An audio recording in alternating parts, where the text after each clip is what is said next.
Today is a very important lesson because this is a step that every broker is going to have to make, and that is setting up your carrier packet.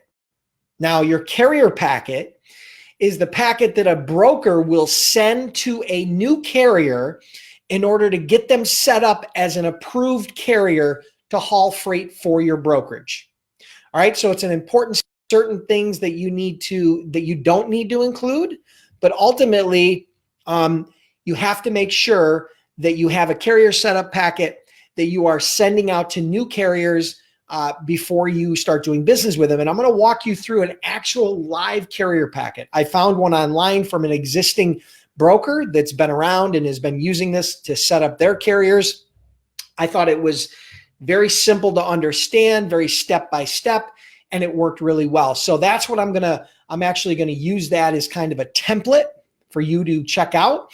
And then you can then base your carrier packet on the things that you learn in this training today. And we'll go from there. Okay, so let me open up this carrier packet.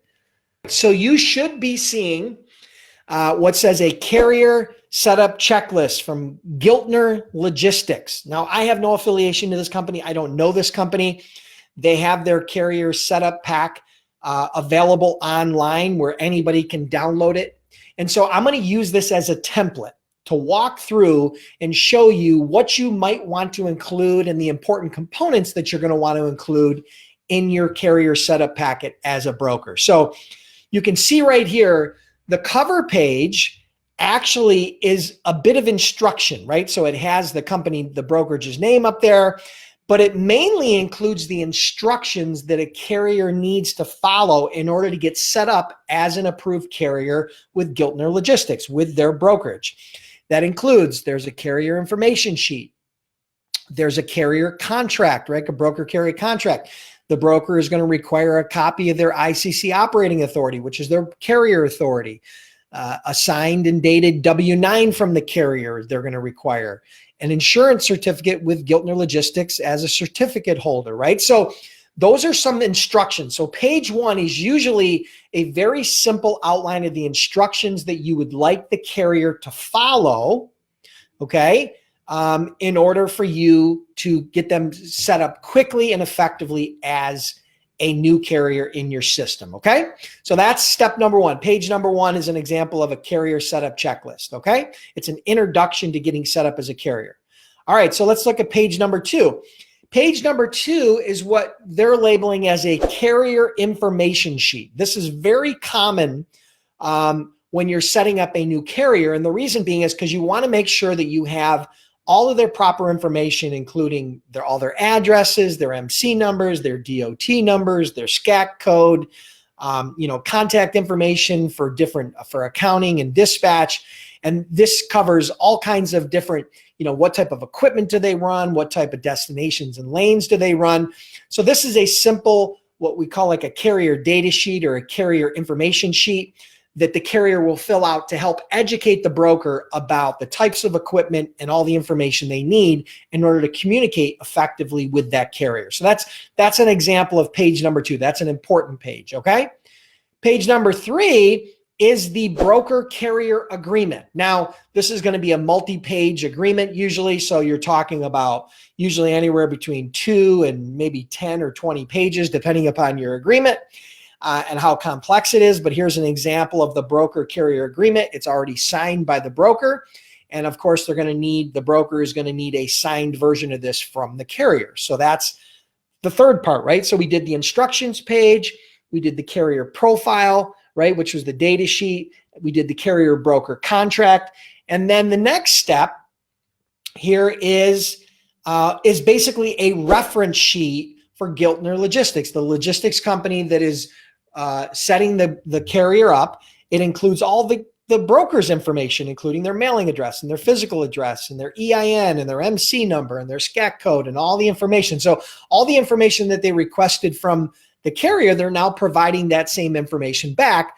Plus, they're providing bank references as far as credit. They're providing carrier references as far as carriers they've done business with to ensure and let the carrier know that they're trustworthy and that the carrier can then extend them credit. It's a part of that process. So this is this is information that the carrier will use to help assess whether they're going to give that broker credit. All right. Then the next thing we have is a request for a certificate of insurance. So as a broker, when you're doing business with a carrier, you obviously have to validate that that carrier has active insurance, that they have proper cargo and proper automobile liability insurance. That's part of your responsibility as a broker to ensure that the loads you move for your shippers are insured by the carrier, because they are the primary coverage for any sort of accident or catastrophic loss. And so part of that, when you're setting up a carrier, is you're going to want to actually have a certificate of insurance issued with your name on it. So they're going to add you as a certificate holder. And then what happens is anytime that coverage changes, if the coverage is canceled or they decrease the amounts or they increase the amounts, you as the broker will get notified of those changes, right? So that's part of being added as a certificate holder, right? And this explains, all the information about getting added as a certificate holder. Giltner Logistics, this broker and every broker should request that from each of their carriers. And it also includes some instructions here on exactly how to do that, okay? And then the next step is where the broker explains how the carriers can get advances and quick pay guidelines and policies for approved carriers. So in many cases, carriers are going to be requesting fuel advances. They're going to be requesting com checks for lumpers. They're going to be requesting quick pays.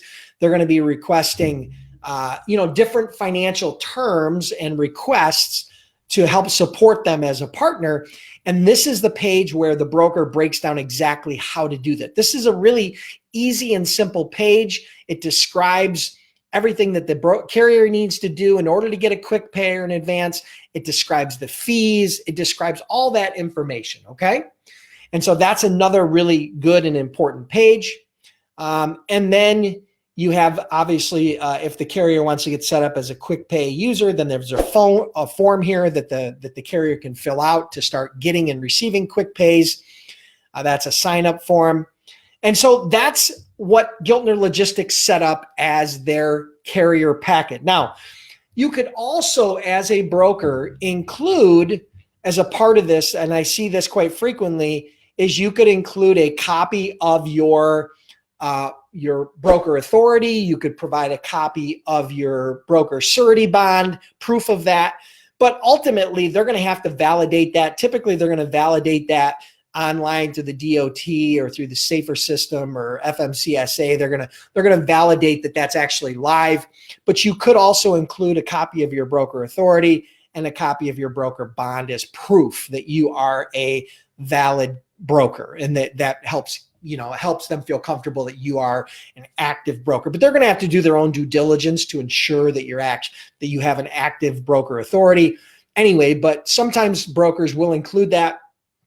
We used to include that in there as a part of our packet. So that's an example. Again, the checklist that we go through here. First is the instruction page, which is that carrier setup checklist.